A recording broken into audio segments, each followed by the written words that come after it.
O meu nome é Francis Bogossian. Esse Ian é do armênio. Meu pai era armênio. Ian quer dizer filho de. Bogossian quer dizer filho de Paulo. Eu sou engenheiro civil, formado em 1965 pela antiga Escola Nacional de Engenharia e passei a adorar engenharia e arrumar o meu primeiro estágio aqui no Clube de Engenharia. Essa é a grande realidade. Portanto, eu conclamo aí a vocês que venham mais ao Clube de Engenharia e solicito aos senhores diretores, chefes de departamento, que tragam temas interessantes para atrair o alunado aqui na Escola de Engenharia. E organize exposições dos mais velhos para transmitir e debater com os mais jovens. Isso é fundamental. Quando eu era presidente, eu criei aqui um chamado Café com o Presidente. E a gente trazia os estudantes universitários para vir aqui tomar café com o presidente. Isso é para evitar que o cara, por causa do básico, largasse a engenharia. Eu acho que agora eu devia fazer um encontro com a engenharia para alunos não só do básico, mas também das suas áreas especializadas, para eles frequentarem o Clube de Engenharia. E aí, a partir daqui, se ligar a associações. Eu me liguei à ABMS porque eu me encontrei na geotecnia no Clube de Engenharia. Parti para a ABMS, sede em São Paulo. Criou-se o núcleo do Rio, vinha presidir. Olha quanta coisa que vocês têm para fazer em prol da engenharia, da nação brasileira e do próprio bolso, que é trabalhando que se recebe, né?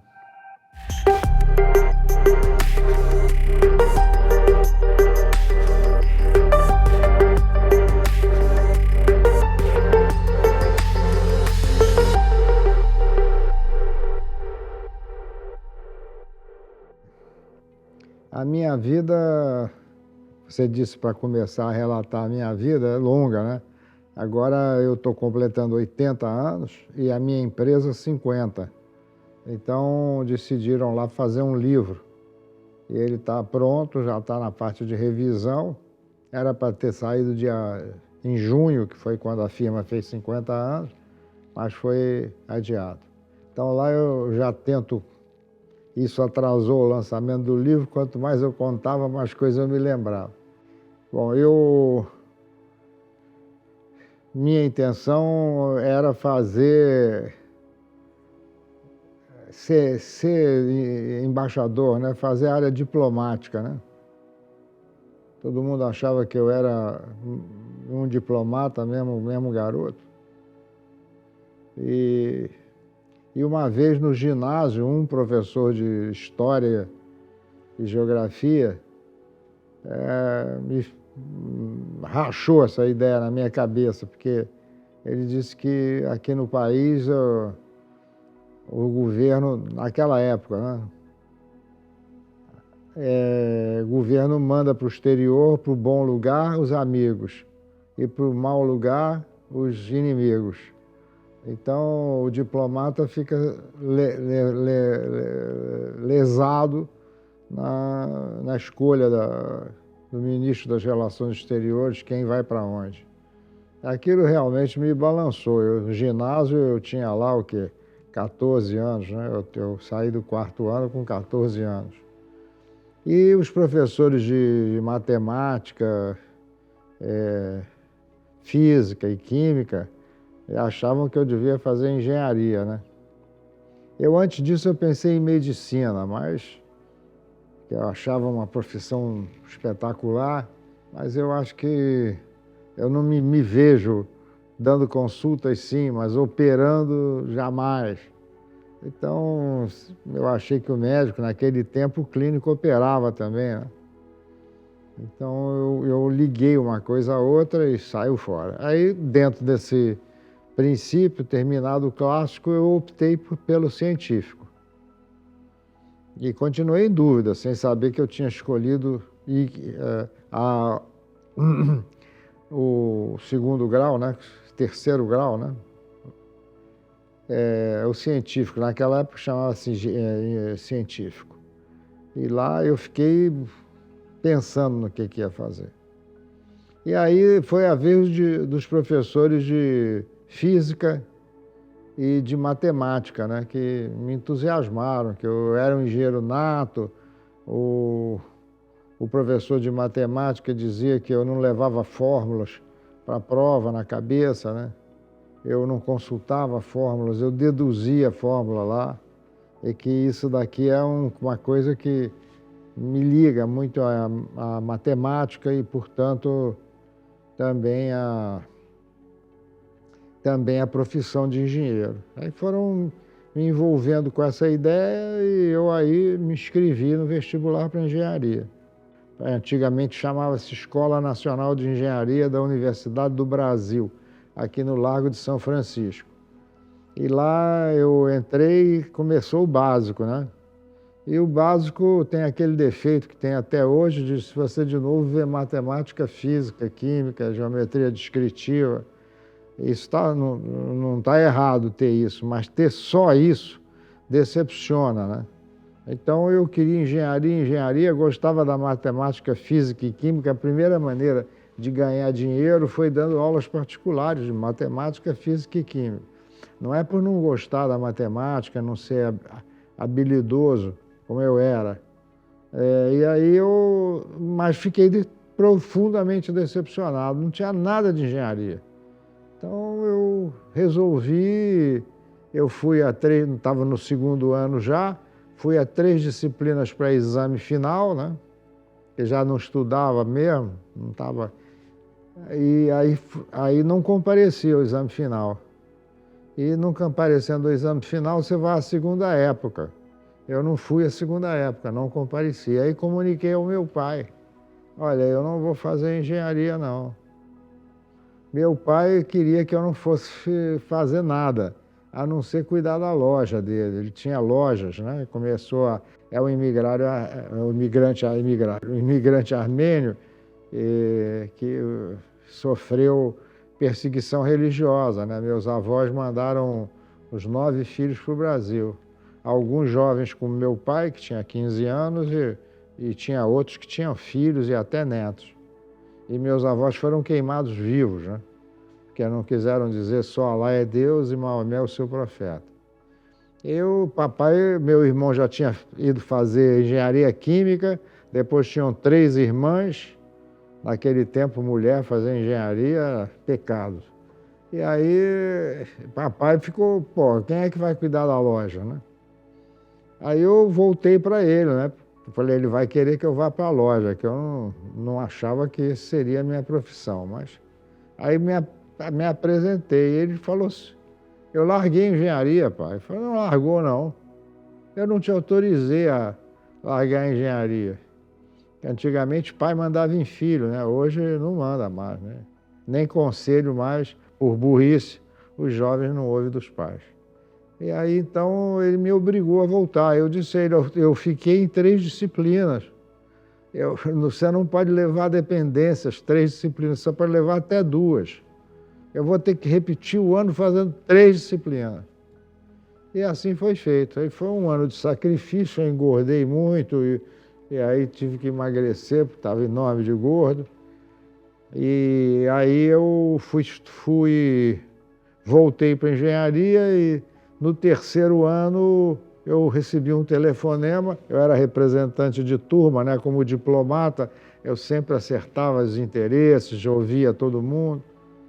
Aí era o professor Fernando Emanuel Barata, que era o professor de física,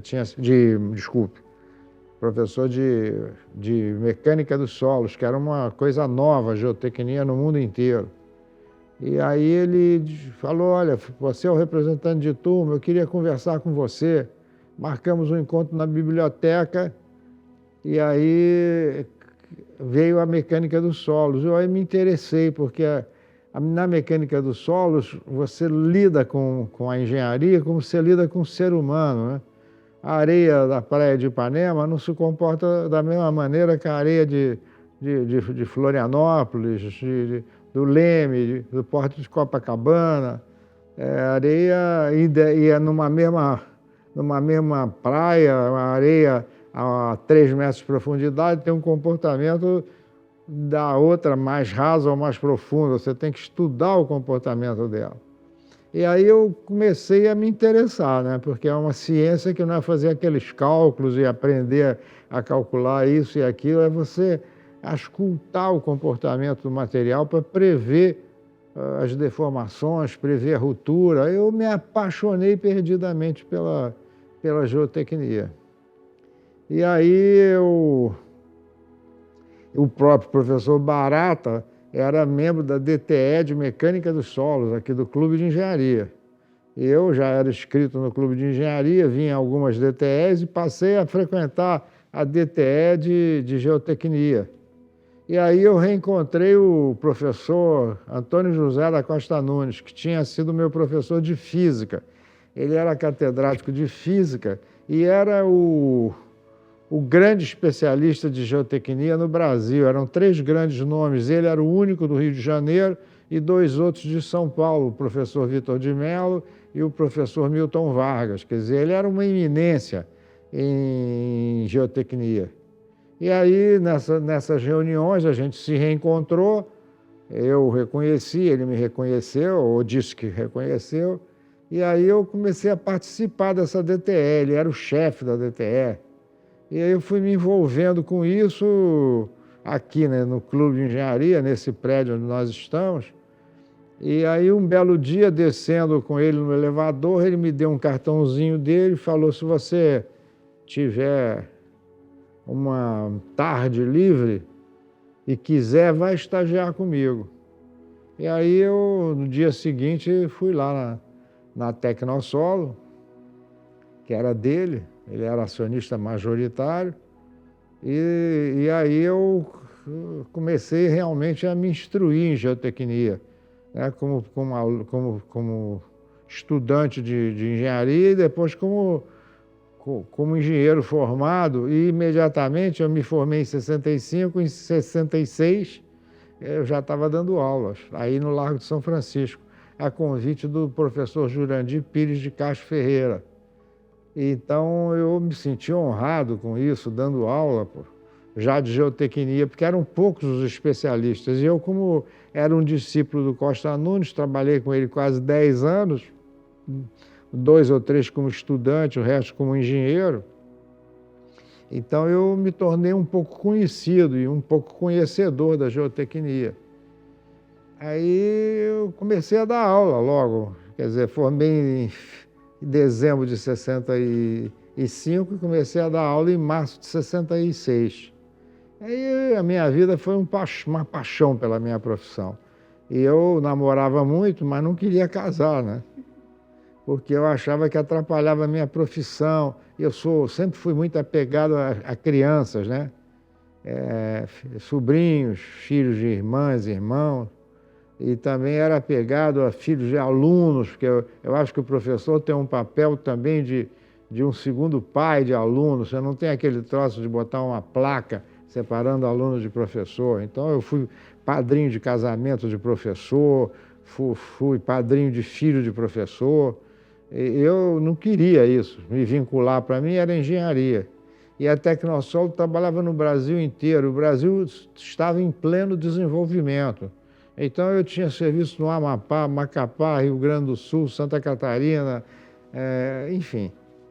Eu rodava pelo Brasil inteiro, né? Aprendi a viajar de avião, coisa que eu nunca tinha feito na minha vida, nessa atividade. Então, e achava que eu aprendia muito, porque é uma disciplina prática, ela não é uma disciplina meramente teórica, ela tem algumas teorias que são matemáticas, a do adensamento, por exemplo, mas a experiência, né, foi crescendo. Eu comecei a dar aula, sempre dando aula, e aí, como a geotecnia já era, todo mundo já sabia que os parâmetros do solo você tem que fazer investigações de campo e de laboratório, não é mais no livro que você vai procurar qual é o valor da coesão, do atrito intergranular do solo, você tem que fazer exames, como se faz com o ser humano. Aí a Escola Nacional de Engenharia, que não era mais a Escola Nacional de Engenharia, era a UFRJ, a Escola de Engenharia da UFRJ, lá no Fundão. E aí o professor Costa Nunes e o Barata começaram a organizar a opção de geotecnia, quer dizer, no 5º ano da escola, você tem opções de que você vai fazer. Você pode ser engenheiro civil, pode ser calculista estrutural, pode ser na engenharia civil, você tem edificações, né? Construção civil, melhor dizendo, estruturas hidráulicas, enfim. E aí começaram, no Brasil, foi a primeira escola a ter a opção de geotecnia, foi a UFRJ. E eu fui convidado para ser regente de disciplina, de 2 disciplinas, Investigações Geotécnicas 1 e 2. Quer dizer, fui dar aula no 5º ano, e, formado recentemente. Então, os meus alunos e alunas eram, naquele tempo as mulheres já estudavam engenharia, graças a Deus. E aí eu tinha alunos um pouco mais novo do que eu, né? Quer dizer, a gente se encontrava no domingo, às vezes na praia, né? A gente ia para a praia, aquele tempo era o grande hábito, ir para a praia no domingo. E eu morava em Ipanema e ia para a praia. E encontrava os alunos, as alunas, a gente tomava o chopp junto. Então, essa foi a minha vida, assim que eu entrei nessa área. Aí comecei a dar aula, dar isso, dar aquilo, e praticar engenharia. E lá pelas tantas, começou a vir os meus objetivos sociais, né? Então, eu achava que eu tinha que ter uma própria empresa, né? Eu acho que o empregado também tem que participar dos resultados positivos da empresa. Isso eu não vi em lugar nenhum, nem na empresa em que eu trabalhava e nem em uma outra. E aí eu resolvi sair da empresa e fazer a minha empresa. Eu havia recebido um cartão e achei ele na minha caixa da irmã de um aluno meu. E era uma frase do pensador francês Gustave Courtois, que dizia: construir um grupo não é só crescer com o outro, é abdicar de si em prol do bem comum. Essa é uma empresa que eu acho que eu quero fazer. Eu vou abdicar de mim em prol do bem comum. Eu quero ganhar dinheiro, mas quero que os outros ganhem dinheiro também. Dinheiro não se ganha roubando, fazendo esquema. Dinheiro se ganha trabalhando, dando de si. E eu falei, vou fazer a empresa. E aí fiz uma empresa, quer dizer, além de ser um engenheiro praticante de engenharia e professor de engenharia, eu também passei a ser um empresário.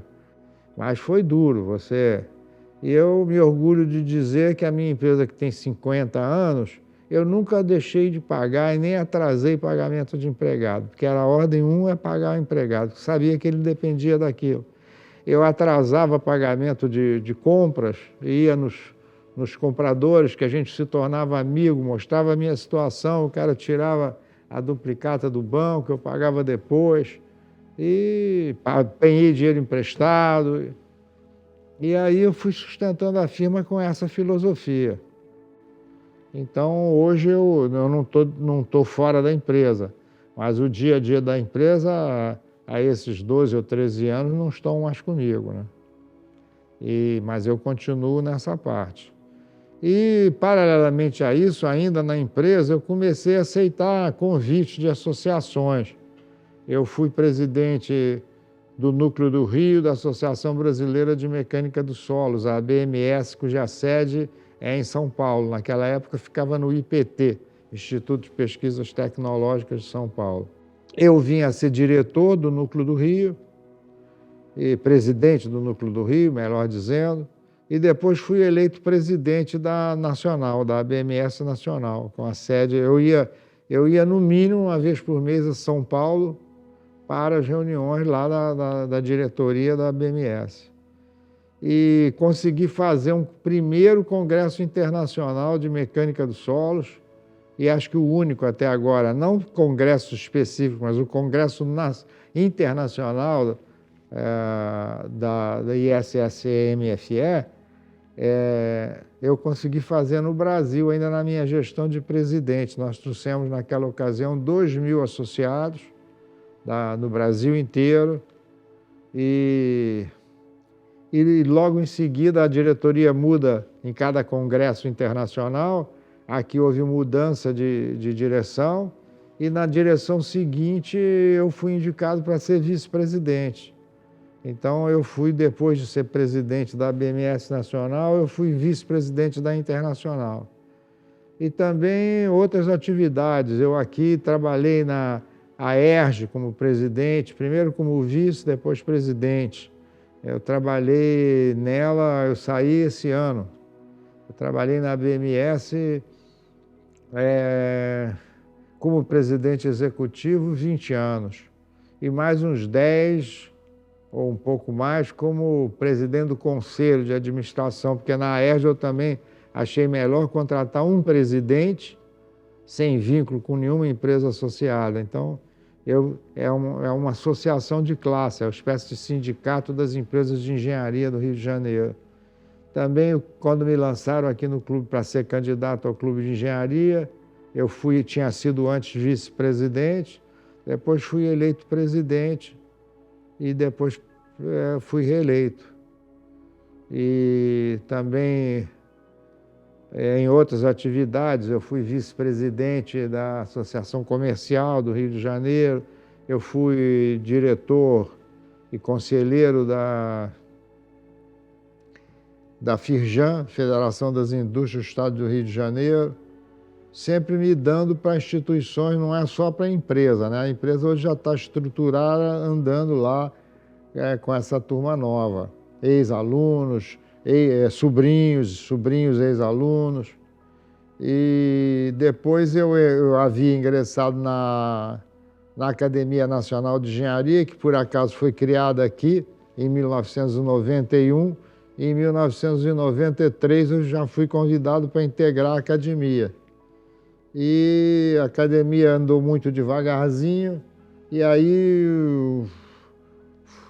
foi eleito professor Vivaco há 10 anos atrás, ou 12 anos atrás, presidente. Ele me convidou para ser vice-presidente dele por 2 mandatos. Nós reestruturamos a academia, conseguimos preencher as 200 vagas nacionais, tem 200 acadêmicos do Brasil inteiro. E depois que terminou o 2º mandato dele, eu fui eleito presidente e fui reeleito. Quer dizer, o ano que vem termina o meu 2º e último mandato na Academia Nacional de Engenharia. E aí eu vou dando de mim, quer dizer, eu estou numa fase, fui presidente interino, fui vice-presidente e sou ainda, de novo, vice-presidente do CREA, o Conselho Regional de Engenharia e Arquitetura, e quando eu estava na vice-presidência, o presidente se licenciou para cuidar da eleição, de acordo com a norma, ele queria ser reeleito. Então ele é obrigado a se afastar por 2 ou 3 meses. Mas aí veio a catástrofe do coronavírus, e esses meses de afastamento viraram, acho que 9 meses. E eu assumi a presidência interina, fiquei presidente interino do CREA durante 9 meses. Então, hoje o ministro Roberto Amaral, que era presidente do Instituto Brasileiro de Estudos Políticos, terminou o mandato dele, eu era vice-presidente dele, convidado por ele, aí me botaram de presidente, quer dizer, eu ainda estou recém-eleito presidente do Instituto. Quer dizer, eu vou assumindo essas coisas todas, que não significam dinheiro, mas eu estou na fase da minha vida que eu tenho que dar de mim sem ter retorno mesmo. O retorno é em função do país, servir a pátria, né? Já estou nessa fase da minha idade. Então eu continuo mantendo a minha vida com múltiplas atividades e a minha regra é o interesse da nação brasileira, sem preconceito de raça, cor, religião, nada. Eu só tenho preconceito de roubo. Meu pai dizia sempre que é ladrão quem rouba um tostão ou quem rouba 1 milhão. Quer dizer, o cara não precisa ser ladrão se ele roubar um tostão. Se o cara tiver coragem de roubar um tostão, ele rouba 1 milhão, 1 bilhão, 1 trilhão, porque roubar é um negócio que agride a filosofia de vida da pessoa. Petrobras, eu comecei a trabalhar no início mesmo. Eles tinham feito uma concorrência internacional para a exploração de petróleo Não é pesquisa de petróleo, explorar o petróleo, produzir o petróleo. E ganhou a concorrência uma empresa brasileira consorciada com uma estrangeira. E eram as plataformas de peso, aquelas que são apoiadas no fundo do mar, fundação direta no fundo do mar. E a empresa que ganhou a concorrência, como todo mundo, entrou com lump sum, preço global. E aí eles foram estudar os estudos geotécnicos, porque você, para assentar uma plataforma de peso de produção de petróleo, você precisa saber o que tem ali embaixo e conhecer a deformação para saber como é que faz, senão ela vai ter deformação ou ruptura. E aí eles tentaram contratar uma empresa no Brasil para fazer sondagem, mas era em mar aberto. E não tem ninguém que faça sondagem em mar aberto. E aí eles foram buscar um navio estrangeiro. É um monopólio, né? E preços absurdos. E para pagar só os estudos geotécnicos para projeto de fundação da plataforma de peso, já ia o valor global que eles tinham entrado, ia abalar. Estavam pensando em deixar a obra. E aí a Petrobras me chamou. O que você pode fazer por isso? Eu falei, olha, eu estou, por acaso, estudando transformar um sino de sondagem num sino de mergulho. É um sino que é emborcado no fundo do mar e os mergulhadores descem com esse sino. Aí eu disse, eu estou estudando transformar esse sino de mergulho num sino de sondagem. Aí ele disse, então dá uma proposta para a gente encaminhar para... Falei, eu nunca fiz, eu não vou propor uma coisa que eu estou em experiência. É um avanço, justamente para livrar o Brasil disso. Aí a Petrobras de antigamente era assim. E se eu te financiar? Aí tá certo, você bota alguém fiscal, eu vou fazer um furo experimental. Vocês vão me reembolsando com uma taxa de administração. E assim nós concebemos esse sino de sondagem. Deu certíssimo. Nós fizemos quilômetros de sondagem ao longo da costa brasileira, só tinha uma necessidade, água rasa, até 50 metros de profundidade. Nós fizemos muitos furos com 30 e tantos metros, 36, 38 metros de lâmina d'água, chegamos no bico de 50. E já estávamos projetando lâminas d'água de 100 metros, né? E aí a Petrobras economizou divisas. Ela contratou uma empresa nacional para fazer geotecnia no mar aberto, em áreas rasas, repito, né? Então, a Petrobras sempre foi nacionalizante. A partir daí, quando era água profunda, a Petrobras trazia um navio de fora e obrigava o navio a se consorciar com uma empresa brasileira, não impunha a geomecânica, que eles tinham confiança. Ele dava o nome da geomecânica e das concorrentes da geomecânica. E quem selecionava, mas obrigava a entrar com uma brasileira. Então, eu comecei a trabalhar na geotecnia no mar aberto com empresas estrangeiras, inglesas, francesas, foi a primeira francesa, americana, mas trabalhei com várias delas. E aí Petrobras chegou a ser responsável por mais da metade do meu faturamento. E tudo serviços em concorrência, a Petrobras tinha indicação, né? E ela me conheceu porque quando eu estava abrindo a minha empresa, houve uma ruptura de um tanque de injeção de água salgada lá na Bahia. E aí chamaram o professor Aderson Moreira da Rocha, que era o catedrático de concreto armado da UFRJ.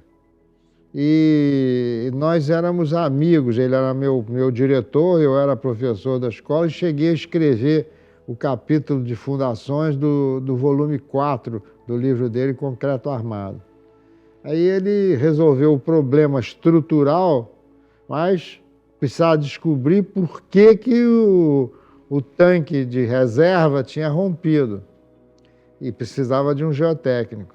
Como aquela obra tinha sido construída por uma grande empreiteira, ninguém quis botar a mão naquilo, ficou com medo de ser erro da empreiteira e ter que acusar, etc. e tal. Aí ele me chamou, você não entra nessa?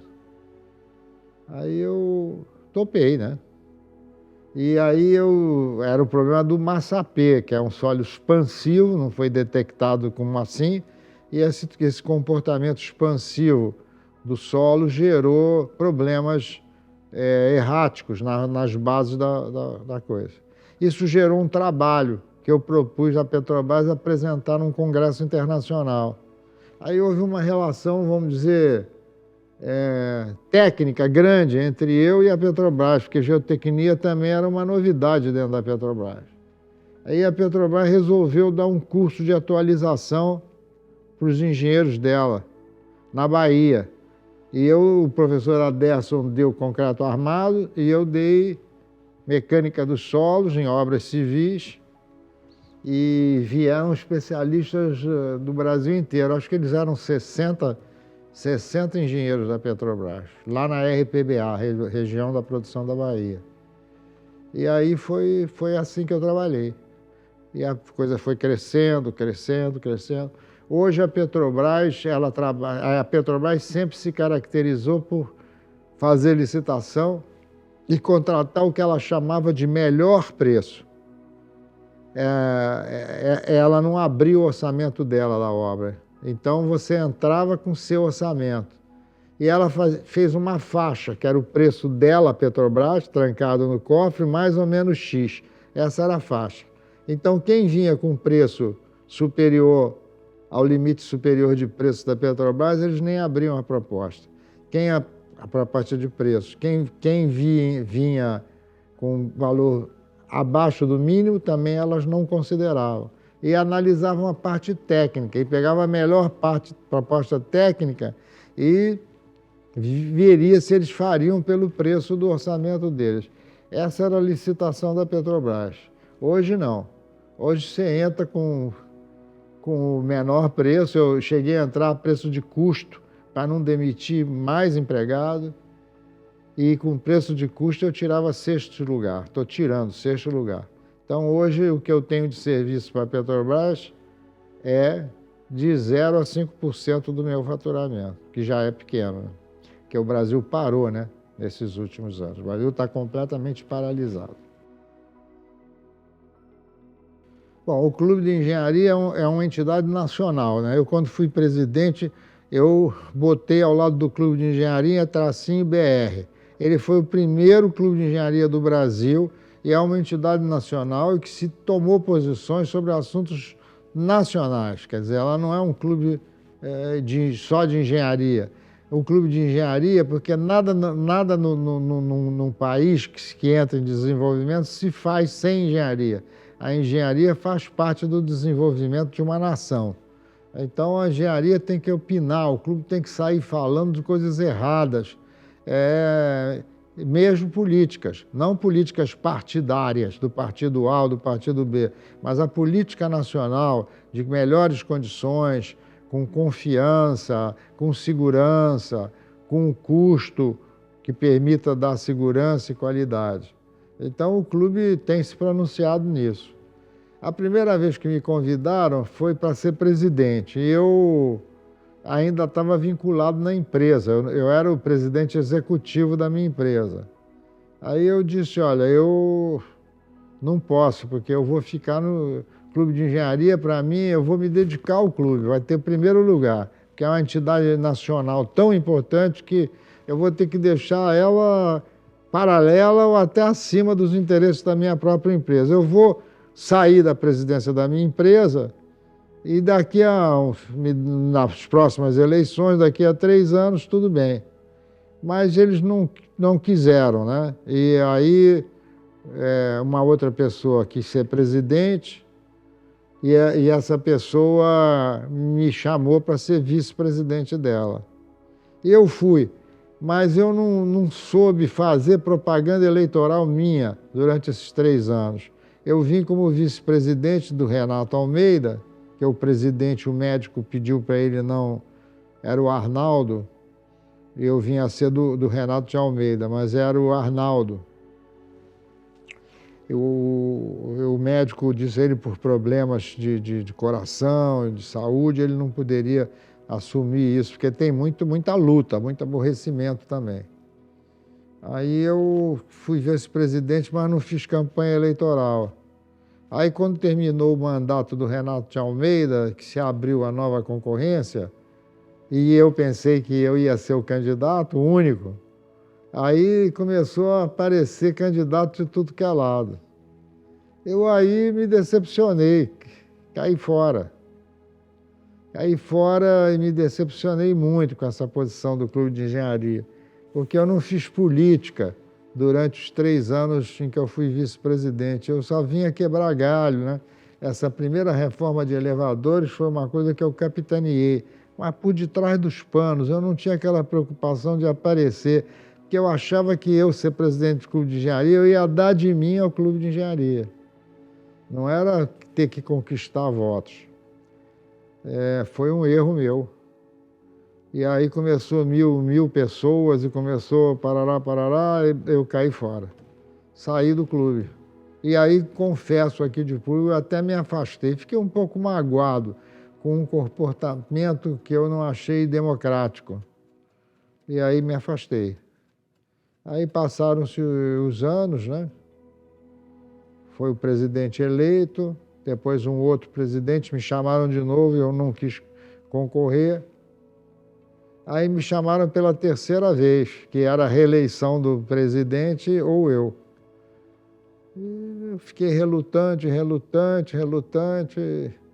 E aí eu decidi não aceitar. Fizemos uma reunião aqui no clube, eu escrevi um discurso alegando que fulano e beltrano, que eu havia convidado para ser meus vices, não podiam aceitar por compromissos particulares. E que então eu agradeço muito a indicação do meu nome e não aceitei. Aí essas 2 pessoas dessa reunião disseram, não, a gente muda de opinião, a gente muda de posição, a gente topa ser teu vice-presidente. Aí eu contrariei o que eu tinha planejado, fui candidato. Contra o presidente da situação. Era a reeleição dele. E aí eu ganhei, eu não me lembro se foi 37 votos de diferença. Eu ganhei por 37 votos, ou 47, ou 57, um número pequenino. E aí eu comecei a administrar o clube com aquela política de que não tem partido. O partido do então presidente, com quem nós disputamos, chamava CE, Clube de Engenharia. E eu batizei uma nova chapa, né? Que chamou-se CEL, em vez de CE, CEL, CEU, Clube de Engenharia Unido. Porque eu acho que a união é fundamental, não é só entre o marido e mulher, é também entre pai e filho, entre filho e pai, e é também entre sócios de empresa, e é também numa entidade como essa, que é o Clube de Engenharia. Então, nós ganhamos a eleição por um número pequeno de votos e eu comecei a praticar a minha filosofia de trabalho. Eu, primeiro, não tomava decisões sem criar comissões. Assuntos complexos que envolvem especialistas de engenharia, o assunto era levantado aqui e eu criava um grupo. E desse grupo era formado pelo próprio conselho, pelos especialistas naquela área. E às vezes o grupo era totalmente constituído por pessoal da outra chapa, que não era da minha chapa. Eu não estou aqui para chapa, acabou esse negócio de chapa. Eu agradeço a chapa que me elegeu, mas a preocupação maior é o Clube de Engenharia. Então eu notei que o pessoal apreciou muito isso, né? Essa união, quer dizer, às vezes eu chamava uma pessoa que era opositor meu, que veio nos dias da eleição pedir voto para outra pessoa, eu ia me aconselhar com essa pessoa. E comecei a reunir com os ex-presidentes. Eu fui eleito com o apoio de 2 ex-presidentes, os demais, acho que eram 5, apoiavam a reeleição do anterior. Eu mesmo assim me reunia com eles, queria ouvir conselhos, oposição, não tem oposição situação, tem Clube de Engenharia. Então, eu acho que essa prática andou. E ter pessoas velhas e jovens, porque o velho é importante que tenha a sua experiência, seus erros e seus acertos. E o jovem tem à sua disposição, porque nós velhos, até o corpo humano não é tão resistente quanto era anos atrás. Você pode manter o seu entusiasmo. Então, essa miscigenação do jovem com o velho é importante. Do engenheiro funcionário público, do engenheiro privado, do projetista, do executor. Eu procurei fazer essa miscigenação, né? E aí veio a ideia da minha reeleição. Na minha reeleição eu ganhei aqueles 30 e tantos votos, sei lá, 30 e poucos votos. Eu ganhei, acho que, não sei se 180 ou 280, eu ganhei por uma diferença de centenas de votos, em vez de dezenas. E várias pessoas que da antiga oposição a mim eram membros da minha diretoria, da minha assessoria. Eu não via cor, não tenho preconceito, como eu já disse no início, de raça, de cor, não interessa se o cara é branco, preto, se é homossexual, heterossexual, bissexual, não interessa, isso não é um assunto meu, não tem nada a ver com isso, se ele é branco, se ele é preto, se ele é católico como eu, se ele é judeu, muçulmano, não interessa isso. E aí eu comecei a ter votos.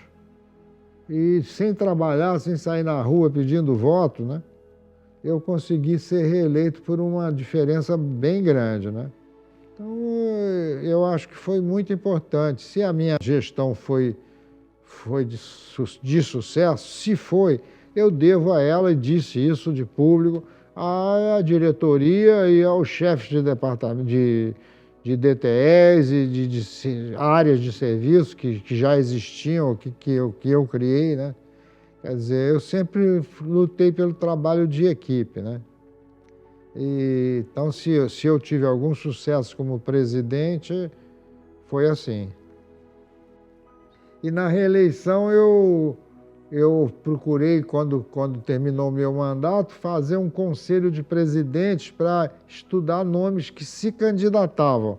Não é indicar nomes que se candidatavam, apresentados por si próprio, por A, B ou C. Nada mais democrático que isso. E promovi encontros na minha própria casa, à noite, jantando, sem hora para terminar, discutir esses nomes e chegar através de uma certa união na eleição do clube. Eu consegui isso na eleição do meu sucessor, nessa base, mas democraticamente obedecendo aquilo que o Conselho queria. Eu tinha um candidato, levei o meu candidato, foi aprovado por todos, mas a pessoa tinha razões para não aceitar. E aí isso foi discutido lá e pronto. Aí veio outro nome, foi discutido democraticamente. Essa palavra não é para ser falada, é para ser praticada.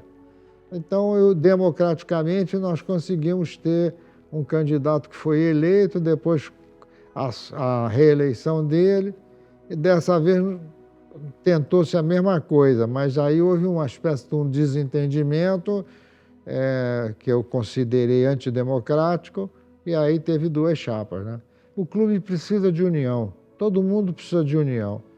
Eu costumo dizer, e vou repetir aqui, numa orquestra, você não pode achar que o pianista e o violinista são mais importantes. Se faltar o cara que faz bum, bum, não tiver ninguém fazendo bum, bum na hora do bum, bum, perde o troço. Numa empresa, eu digo sempre lá nas reuniões plenárias da minha própria empresa, que para mim é tão importante o presidente como o servente.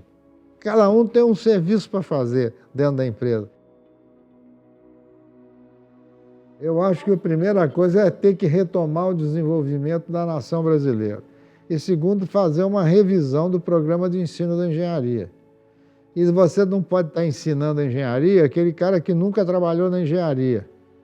Aí ele fica tirando mestrado, doutorado, o cara é professor, doutor, e ensina a prática da engenharia que ele nunca praticou. Então você tem que chamar também os profissionais experientes para lecionar a prática da engenharia. É claro que a matemática, a física, a química, você pode chamar um matemático, físico e químico, mas preferencialmente o cara que conhece engenharia. No meu tempo, a engenharia, esse básico era dada por engenheiros dedicados à matemática, física e química. Hoje não, hoje as universidades têm o seu departamento, o Instituto de Matemática, Instituto de Química, Instituto de Física, são institutos, né? E às vezes o cara não é engenheiro, quer dizer, o cara podia ensinar a engenharia mostrando a aplicabilidade dela em serviços de engenharia. Isso também tem que mudar. Bom, o que eu diria para os jovens é que ele, antes de se formar e antes de estudar no exterior, ele faça um estágio para aprender com a execução da obra, certo? E só vá para estudar no exterior depois que ele tiver coisas para ensinar lá fora e coisas para aprender lá fora. Não é simplesmente esse programa que o estudante brasileiro tem.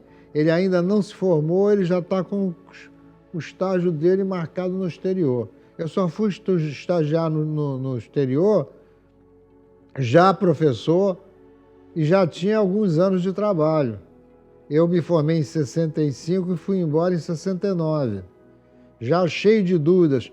É só a exposição das obras realizadas pelo professor Costa Nunes, com ancoragem, estabilização de taludes de solo, com ancoragem no próprio solo, era uma coisa que não era feita no mundo inteiro, mostrando o trabalho do professor Antônio José da Costa Nunes. Então, acho que o estudante deve pensar nisso. Durante o seu estudo, a partir do 3º, 4º ano, arrumar um estágio. Eu sei que hoje está mais difícil que antigamente, mas arrumar um estágio, mesmo de graça, para trabalhar de graça, para aprender, ver os problemas como são resolvidos. E sua especialização no exterior deve vir, sim, depois que ele tiver alguns anos de trabalho. Não é sair correndo como se fossem metas. Quando o desenvolvimento foi retomado no início do século, nós não tínhamos engenheiro e fomos para a rua contratar engenheiro. Tinha engenheiro formado com mestrado e doutorado que nunca tinha praticado engenharia. Esse cara não serve para nada. Então, esse é o conselho que eu dou a cada um, sabe?